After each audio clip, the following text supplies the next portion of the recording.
सबसे पहले जो लास्ट वीडियो पढ़ा उसको थोड़ा रिवाइज कर लेते हैं। हमने एपी के बारे में पढ़ा था, जैसे 2 3 4 5 ऐसी तरह श्रेणी चली जाती तुम्हारी, ठीक।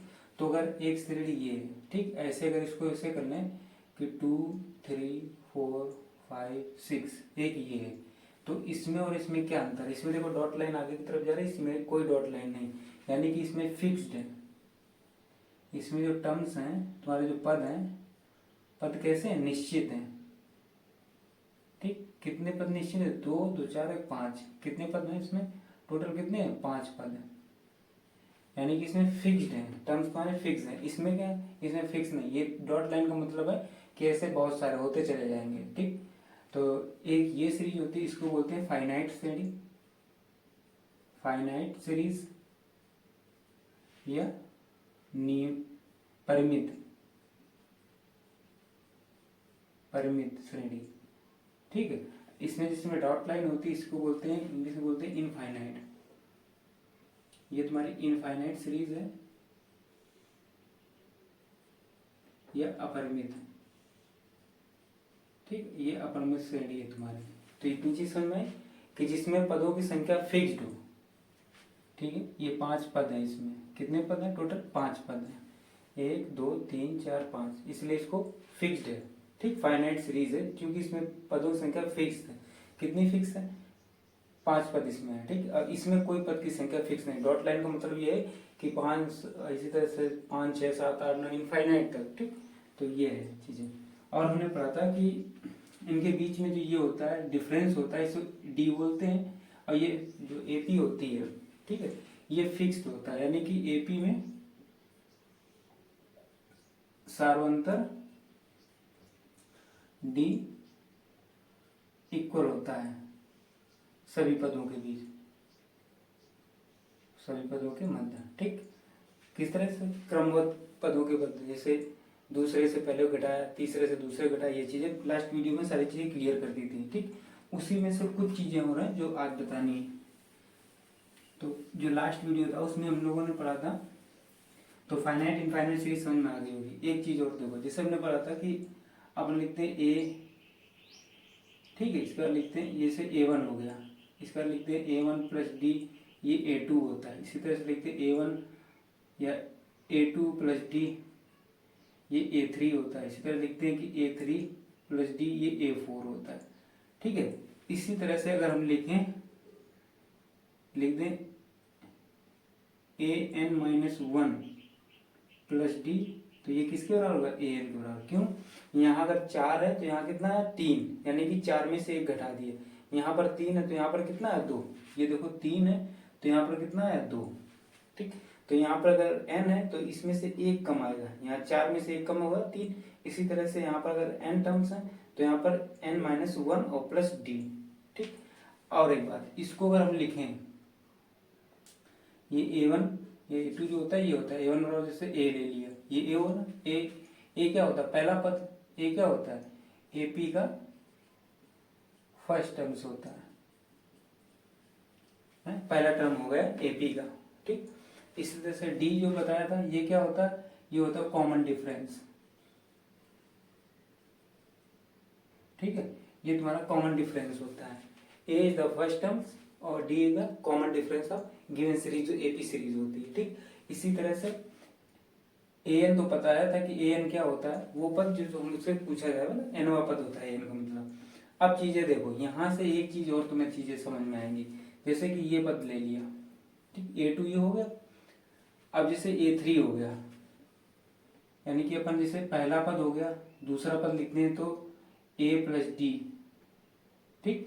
यानी कि ये पहला पद अगर A है, इसी तरह से अगर दूसरा पद लिखेंगे तो A1 प्लस डी, A1 का मतलब पहला पद, जहाँ जहाँ हम A से लिख देते हैं, यहाँ पर A1 A2 ऐसे लिखते हैं, A1 A2 A3 A4 ऐसे लिखते हुए जाते हैं। तो ये A1 जो है वो A है, ठीक, पहला पद।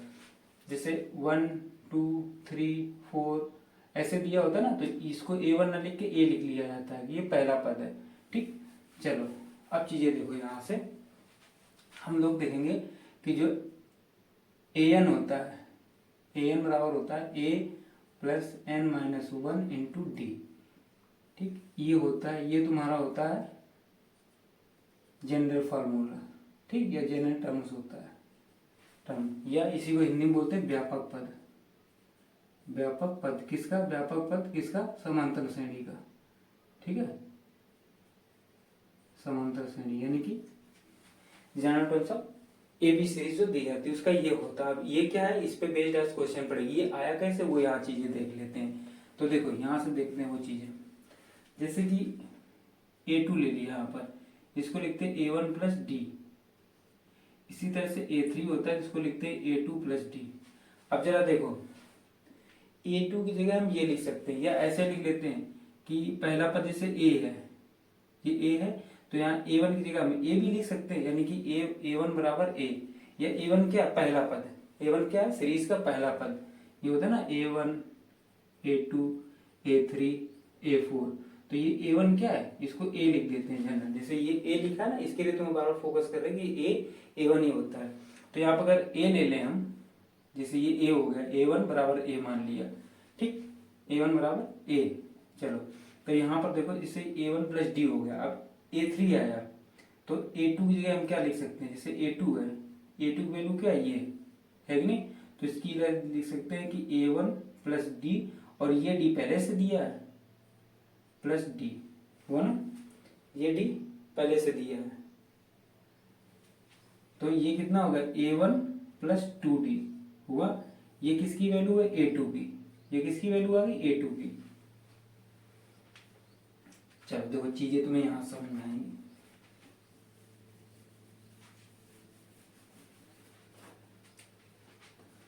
अगर अपन ने A1 बराबर A2 बराबर क्या ये है, जैसे कि लिख लिया कि A2 पद निकालो, तो A2 बराबर होगा A1 प्लस डी। A1 की वैल्यू क्या है? A, ठीक, तो इसलिए लिखते हैं A प्लस डी, ये तुम्हारा A2 हो गया, ठीक। इसकी प्रूविंग करें, ये चीज कहां से आती है? देखो अगर ये चीजें तुम ऐसे रटोगे तो भूल जाओगे, हम तुम्हें इसलिए बता रहे कि तुम्हें ये चीजें रटनी ना पड़े, डायरेक्ट आ जाएगी, तो उसके लिए इतनी मेहनत कर रहे हैं। अब देखो यहीं से अगर A3 निकालें, A3, तो A3 का क्या होगा? A2 plus D. क्यों? क्योंकि तीसरा पद अगर होता है उसमें दूसरे पद में, उसके जस्ट पहले वाले पद में जो सार्वंतर होता है वो जोड़ के निकाल लेते हैं, ये सीरीज होती है तुम्हारी। तो देखो A2 की जगह हम क्या लिख सकते हैं? A प्लस डी लिख सकते हैं, तो A प्लस डी ये इसकी जगह, और प्लस ये डी ऐसे लिखा है, तो ये तुम्हारा क्या होगा? A प्लस 2d, ये A3 हो गया। हुआ? समझना इस चीज को, ठीक। इसी तरह से अगर A4 निकालने तो A4 होगा A3 प्लस डी, यही तो होता है। अच्छा A3 की जगह हम क्या लिख सकते हैं? A plus 2d, A plus 2d और प्लस ये डी, ठीक।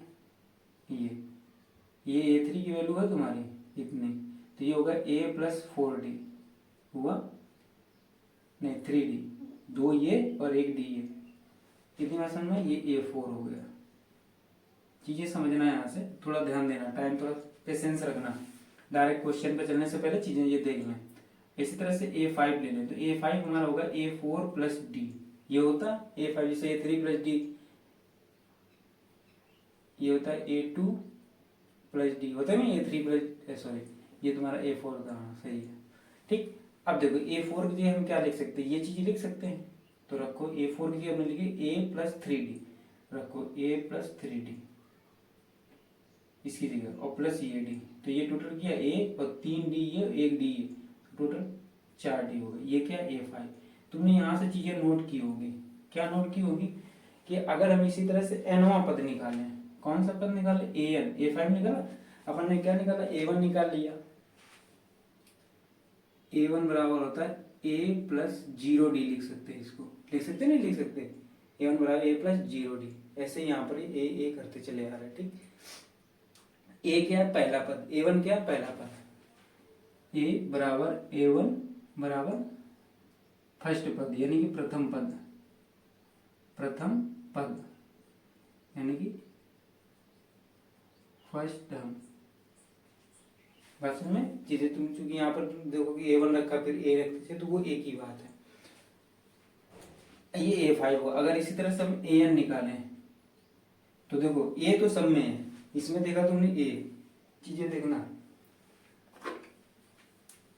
ये देखो A है ना, इधर देखो ए, इधर देखो ए, इधर देखो ए, यानी ए सब में आ रहा, तो अपन यहाँ क्या रखेंगे ए प्लस। अब यहाँ ए एन, एक चीज यहाँ पर गौर करने वाली है, जब यहाँ हमारा A2 था तो यहाँ एक डी था, यहाँ A3 आया तो 2D आया, यहाँ A4 आया तो 3D, यानी कि अगर यहाँ पर 4 है तो यहाँ D के आगे एक कम है, यहाँ 4 है यहाँ 3 है, यहाँ 2 था तो यहाँ 1 था, यहाँ 3 है तो यहाँ 2 है, यहाँ 5 है तो यहाँ 4 है, यानी कि जितना इधर रखा है यहाँ पर एक जितना ये है, ठीक, इसका जो सफिक्स है उससे एक कम, उससे एक कम।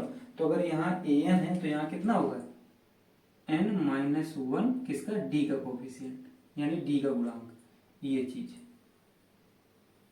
ये क्या है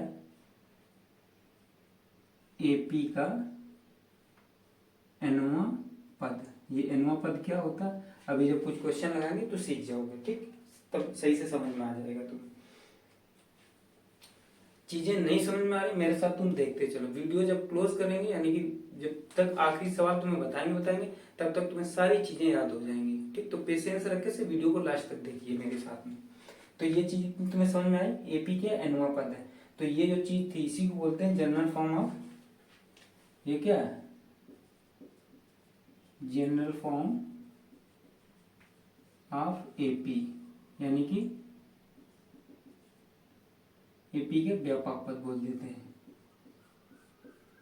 यानी कि कोई भी पद होगा चाहे वो दूसरा तीसरा चौथा, वो बनेगा इसी पे, तीसरा फॉर्म इसी पे बनेगा, चौथा इसी पे, देखो सारे के सारे इसी बने ना, पांचवा पद है ना पद, व्यापक पद, पांचवा पद ले लो इसी को फॉलो कर रहा है, चौथा ले लो इसी को फॉलो कर रहा है, वही चीज यहाँ n-1, d का कोफिशिएंट कितना है यहाँ पर, d यहाँ पर A4 अगर निकाला यानी चौथा पद निकाला तो d एक कम होगा, ठीक। वो कैसे होता है, जैसे अपन पहला पद लेते A तो दूसरा पद होता है A प्लस D, होता नहीं होता, जैसे यहाँ पर अगर एक लिया तो यहाँ पर 2 लेंगे, यहाँ पर 3 लेंगे, तो यहाँ पर इस पद में तो D कोई कुछ नहीं, यानी कि इसको लिख सकते A प्लस 0D, और यहाँ पर होता है A प्लस D, होता नहीं होता, और यहाँ पर इसमें वो चीज जुड़ रही है अगर, तो D यहाँ से जुड़ना चालू होता है, कहाँ से, इस पद से, इसमें D जोड़ के ये पद आया, इसमें कुछ जोड़ के जोड़ा नहीं जाता, ये टर्म क्या होता है अपने मन से ले लिया जाता है, पहला पद तुम अपने मन से ले सकते हो, 2 ले लो। अब अगर तुम्हें गैप कितना D बराबर 2 रखना है तो इसको 4 लोगे, फिर इसको 6 लोगे, इसको 8 लोगे, ऐसे बढ़ती चली जाएगी। लेकिन पहले पद के लिए हमने 5 ले लिया, तुमने बोल दिया नहीं सर अब हम जो पद बनाएंगे उसमें एक एक का अंतर रखेंगे, यानी कि D बराबर 1 लेंगे तो 5 कहेंगे, अब फिक्स होगी वैल्यू क्या, उनको 6 लेना ही लेना है, लेकिन 5 को लेने में कोई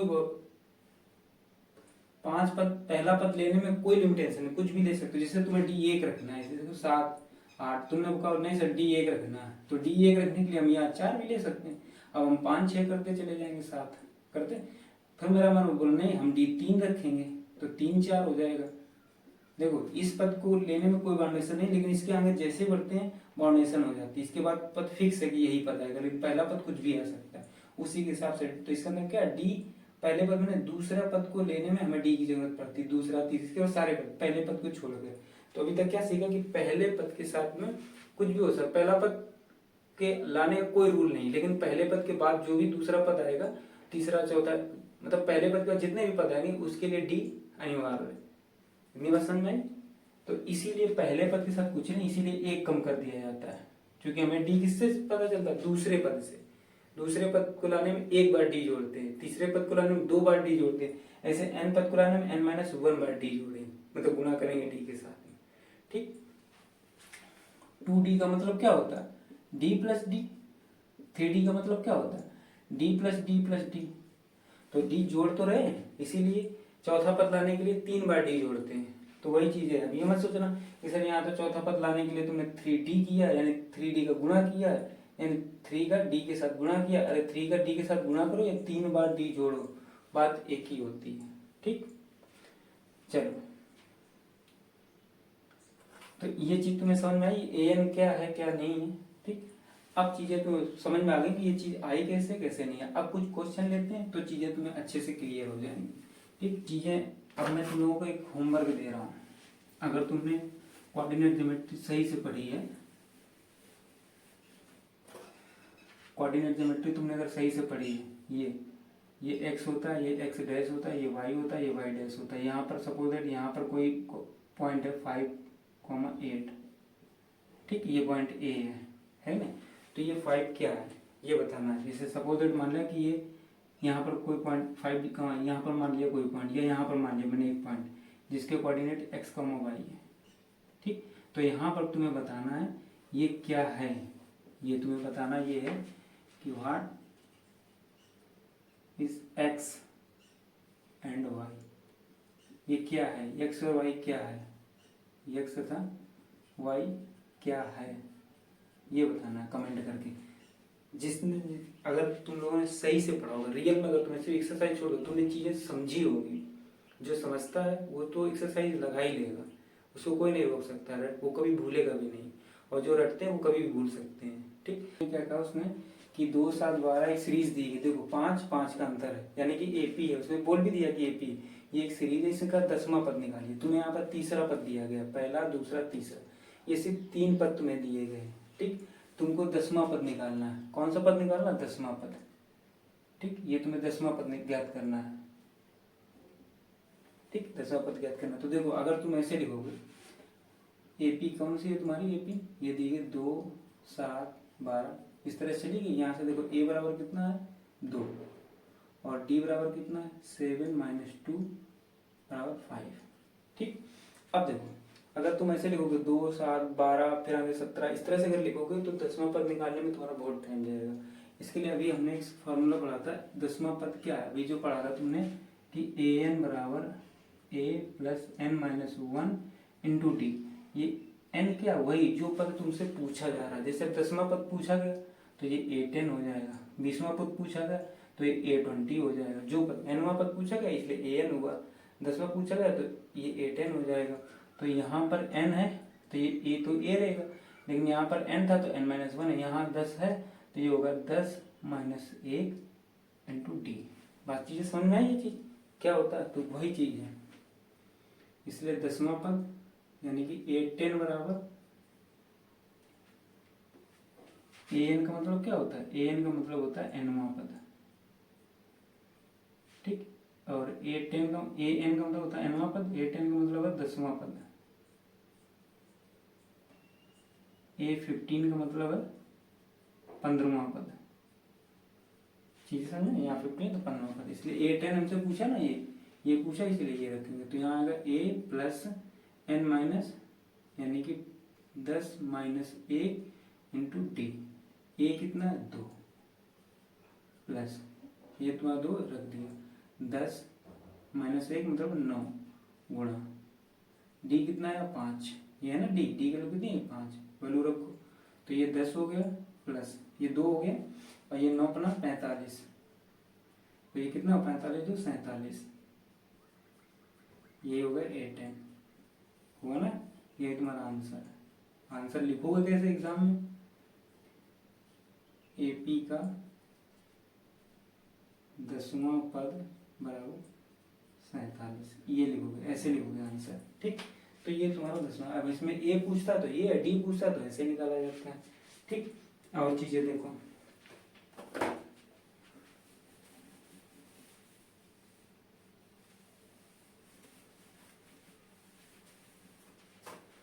और क्वेश्चन देखो,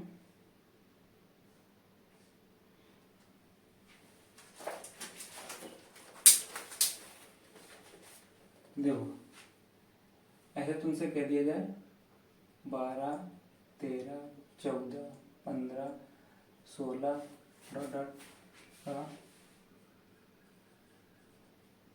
100वां पद ज्ञात करो, ठीक है। ये अपने मन से ले रहे हैं क्वेश्चन। चलो सॉल्यूशन लिख लिया तुमने, सीरीज लिख ली, ये एपी है तुम्हारी, ठीक है।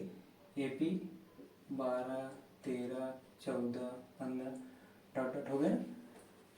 ए बराबर कितना है 12 पहला पद, डी बराबर कितना है 13 - 12 बराबर 1, हो गया ना। अब देखो हमें निकालना है 800, ये ऐसे लिखो, ए एन बराबर क्या होता है, हमने पढ़ा है ए एन बराबर होता है ए + n - 1 इंटू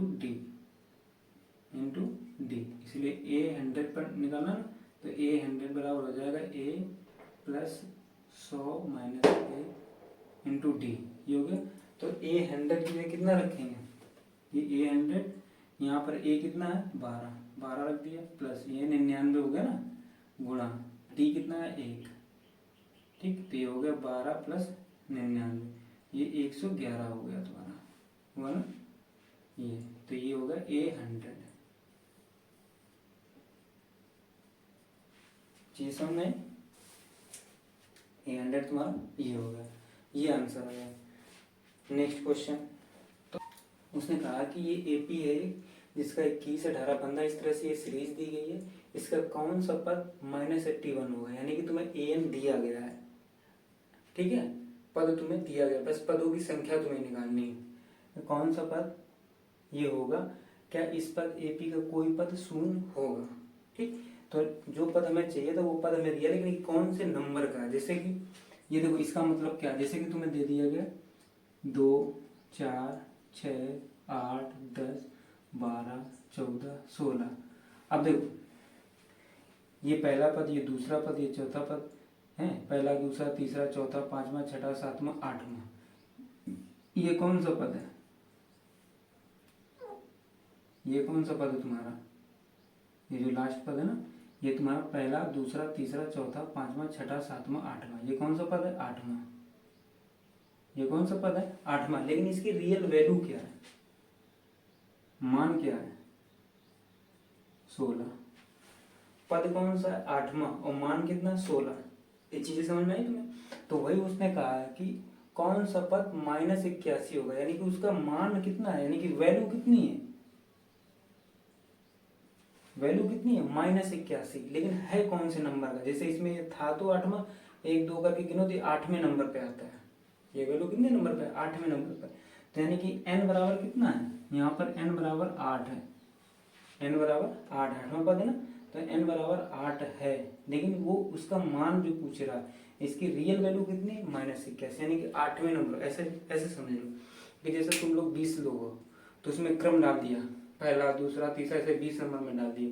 तो सपोज है कि पहले पे राम है, ये पहली पोजीशन है ना, ये पहली पोजीशन पे ये राम है, कौन है, राम, पहली पोजीशन पे सपोज है ये राम है, ठीक। दूसरी पोजीशन पे, ये दूसरी पोजीशन का बॉक्स है, ये श्याम है, ठीक है। ऐसे ये आया 10वां पोजीशन, 10वें पोजीशन पे,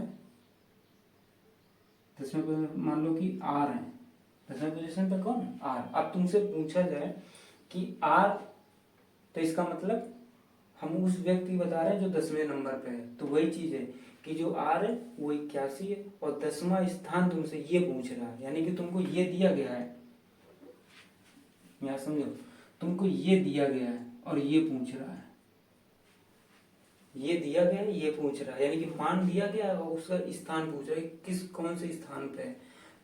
तो उसने पूछा कि कौन सा पद -81 होगा, यानी कि एक ऐसा पद होगा जिसकी वैल्यू -81, लेकिन है कौन से नंबर पे, दूसरा, तीसरा, चौथा, पांचवा, ठीक। तो वो चीज देखो, तो यहाँ से देखो, ए बराबर कितना है 21, और डी बराबर कितना है 18 - 21, इससे ये चीज घटाएंगे, बराबर कितना है -3, ये चीज ध्यान रखना। डी बराबर कितना है -3, इस 18 हमने क्या बताया था कि पीछे वाली वैल्यू से उसके आगे वाली वैल्यू घटाते हैं, इसलिए 18 से ये चीज घटाएंगे, और माइनस की वैल्यू ज्यादा है इसलिए माइनस का ही आ गया। अब हमसे पूछा, हमने पता है कि an बराबर होता है a + n - 1 × d। an की वैल्यू माना कि वो पद कौन सा हमने मान लिया यहाँ पर, चलो यहाँ पर माना -81, जैसे कि माना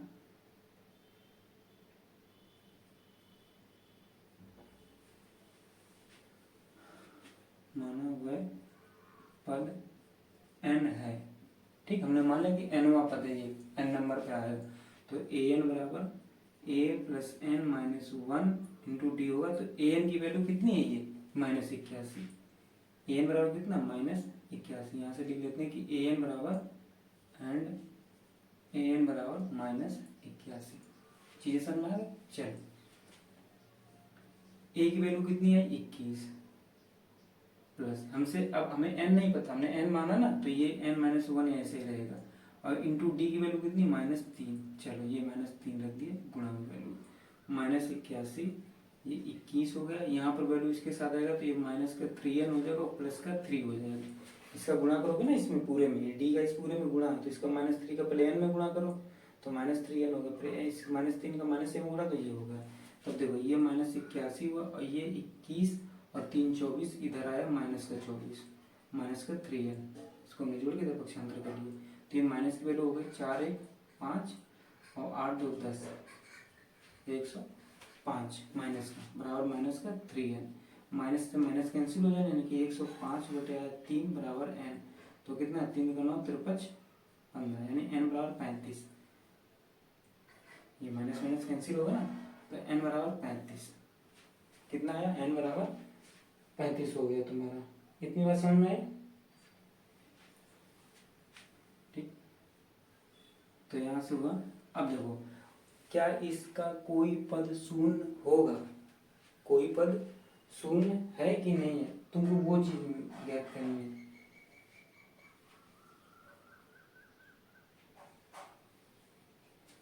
कोई पद शून्य होगा तो मान लेते हैं, माना an बराबर 0 या an बराबर 0, ये दिया है। कोई पद शून्य होगा, मान लें कि वो nवां पद हो जो शून्य होगा, तो यहाँ पर हमने रखी a plus n minus 1 into D बराबर 0। देखो पहला तो आंसर ये तुम्हारा आ गया, यहाँ तक का ये आ गया।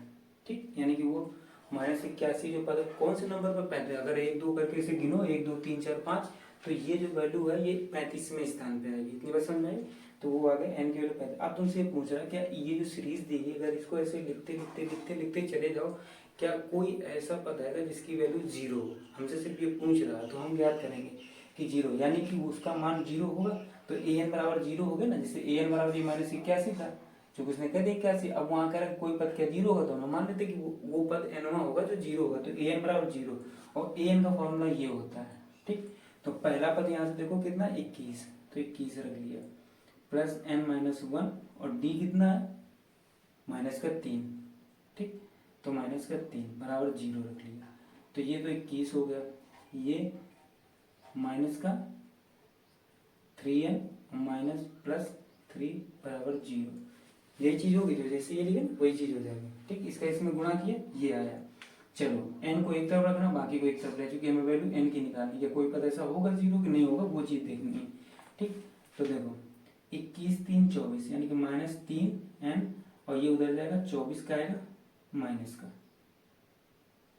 ये वैल्यू क्या आएगी माइनस की, तो n बराबर कितना होगा -24 बटे -3, तो n बराबर कितना होगा 8, यानी कि वो कौन सी वैल्यू होगी 8वां। तो देखो n की वैल्यू देखो, अगर यहीं पर n बराबर भिन्न में आता 2/3 या 3/2 आता या n बराबर 5/8 आता, तो देखो कोई पद कैसा होगा, अगर हम गिनती करते हैं तो वो पूर्णांक में वैल्यू आती है। पूर्णांक मतलब वो वैल्यू दशमलव में नहीं होती, और जो भिन्न होती है वो दशमलव में आती है। इसको अगर काटो तो ये दशमलव में मान आएगा। ठीक, इसका मान दशमलव, ऊपर बड़ा नीचे, ऊपर छोटा नीचे बड़ा, तो दशमलव में मान आएगा। ठीक, पूरी पूरी नहीं कटेगी। ये अगर 12/3 होती तो इसकी वैल्यू 4 हो जाती। ये एक पूर्णांक है, ये एक पूर्णांक है। तो कोई पद होता है तो क्या वो दशमलव में होता नहीं, या तो पहला होगा दूसरा तीसरा चौथा पांचवा ऐसी वैल्यू आती। तो यहाँ पर क्या है n बराबर 8वां, अगर यहीं पर n बराबर 8/3 आता तो 8/3 अगर होता तो कितना कर 3 दूनी 6 तिछक 18 ऐसे चलता है ना, तिछक 18 ये वैल्यू का कोई पद होता, ये 2 से ज्यादा 3 से कम तो पद तो ऐसा कोई होता नहीं। तो अगर वैल्यू दशमलव में आती तो वो पद नहीं होता, लेकिन यहाँ n की वैल्यू पूर्णांक में है इसलिए कोई ना कोई 8वां पद 0 होगा। या आप निकाल के ऐसे कर चाहो तो ऐसे लिखते चले जाना, 8वां पद 0 आएगा तुम्हारा। ठीक, तो आंसर में क्या लिखोगे, आंसर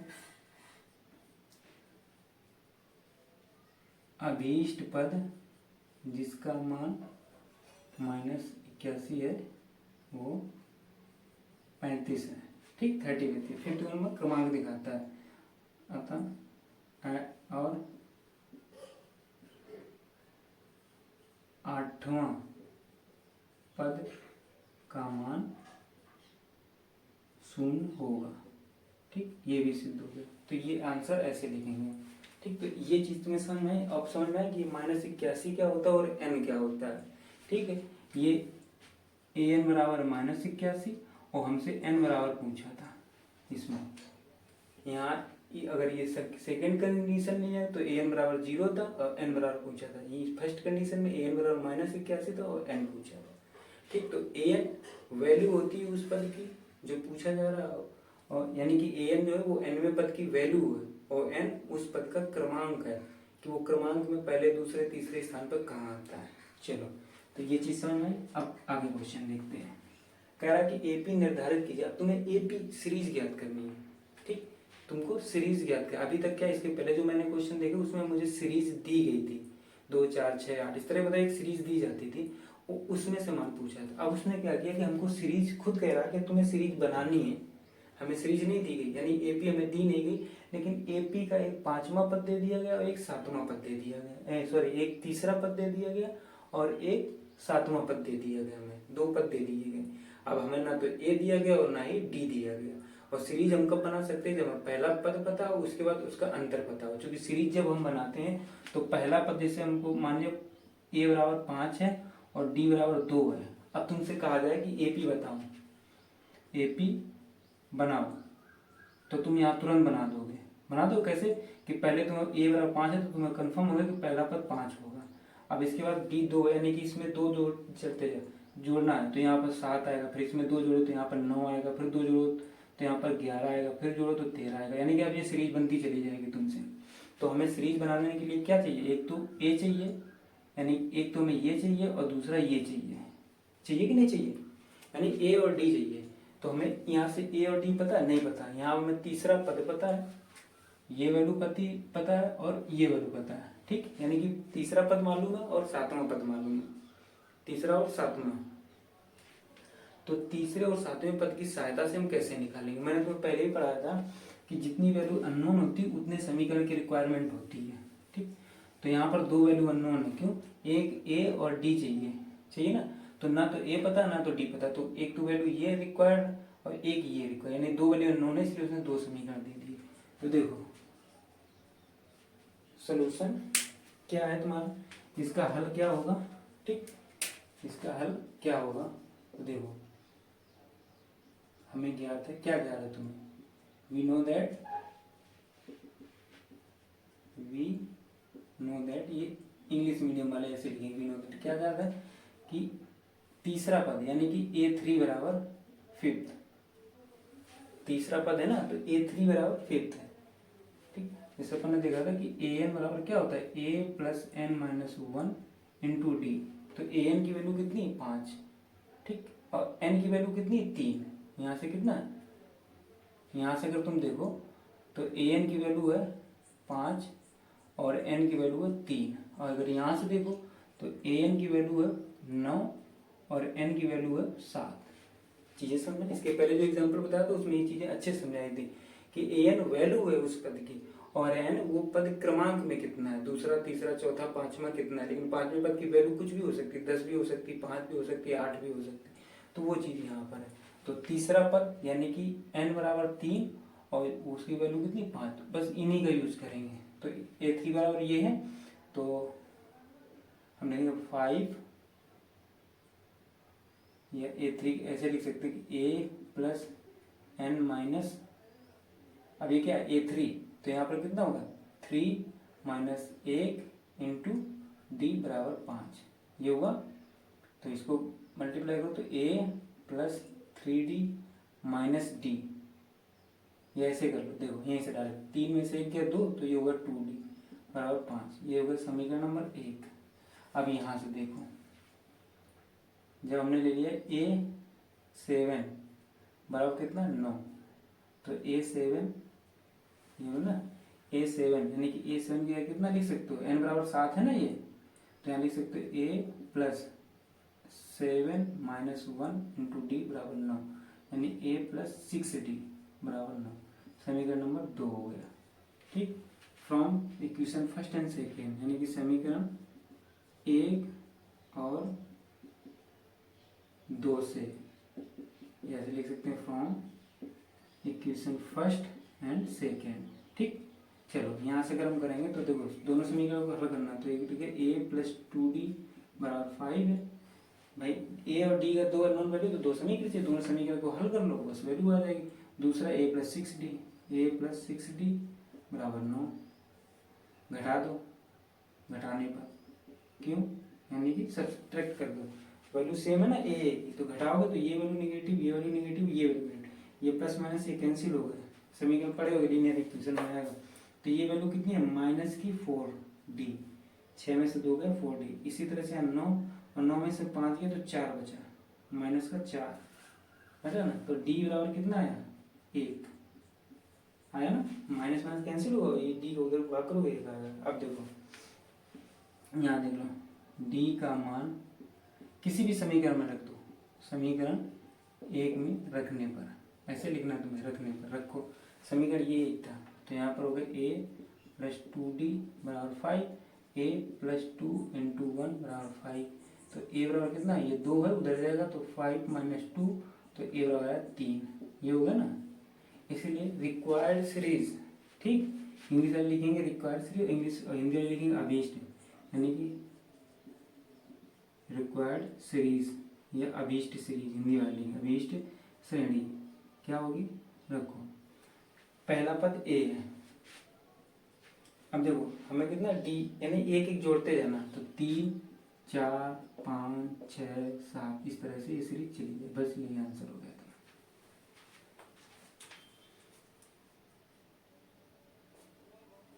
तो ये चीज समझ में आई कि हमें क्या पूछा गया था, क्या निकाला, तो हर जगह तुमने देखा कि फार्मूला यही काम कर रहा है।